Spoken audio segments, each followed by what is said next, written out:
সর্বোপরি আমরা মাদককে না বলি, ক্রিয়াকে হা বলি। আজকের যে এই খেলার মাঠে যে যুবকরা আছে, আমরা জানি এই যুবকদের ভেতরেই একদিন না একদিন হয়তো বা একদিন মুশফিকুর রহমানের মতো গাইবান্ধার ভেতর থেকে দুই একটা নাম আসবে। Right or wrong? আসবে তো? আমরা গাইবান্ধার কে আছে এরকম পপুলার? আচ্ছা, তাদের মতোই আমাদের এখানে ভেবরিপাড়া, দাঙ্গাপাড়া অথবা দিকদারি অথবা এই মেরিহাটের অঞ্চল থেকে আমরা চাচ্ছি আমাদের ভেতর থেকে এই ধরনের একজন পপুলার ফেস উঠে আসুক। আসলে আমরা অনেকেই ভাবতাম যে লেখাপড়া মানে যারা হচ্ছে, আমরা যখন ছোটবেলায় ছিলাম আমাদের বাবা মারা মানে বকতো যে তোরা কি খেলাধুলা করিস না, এই লেখাপড়া কর।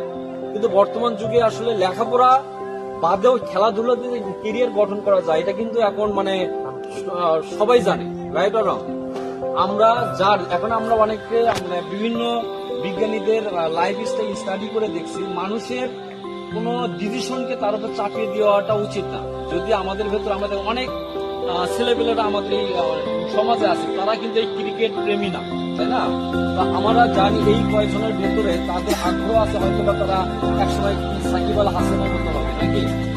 তো এই জন্য যাদের মনে প্রাণে এই ক্রিকেটকে ভালোবাসি এবং যারা এই খেলাকে ধারণ করি, আমি বলবো তাদেরকে এই সেক্টরটা নিয়ে তার মাইন্ডটাকে সেট করা, কেরিয়ার থেকে ড্রিম দেখা বা স্বপ্ন দেখা। কেরিয়ার গঠন করার জন্য মেইনলি দরকার হচ্ছে ভিশন। আপনাদের ভেতরে আমরা সবাই না হোক, এখান থেকে 2 জন হোক 5 জন হোক, আপনার কেরিয়ার হিসেবে ক্রিকেটটাকে সিলেক্ট করেন এবং এটার পিছনে ধ্যানে জ্ঞানে আপনার কি চিন্তা চেতনাটাকে কাজে লাগান। ইনশাল্লাহ আমরা হয়তো আগামীতে এই লোকদের ভেতরে থেকে একজন সাকিব আল হাসান পেতে পারি। Right or wrong? পারবো তো সবাই?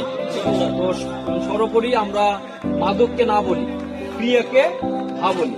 ওকে, ধন্যবাদ সবাইকে। আসসালামু আলাইকুম।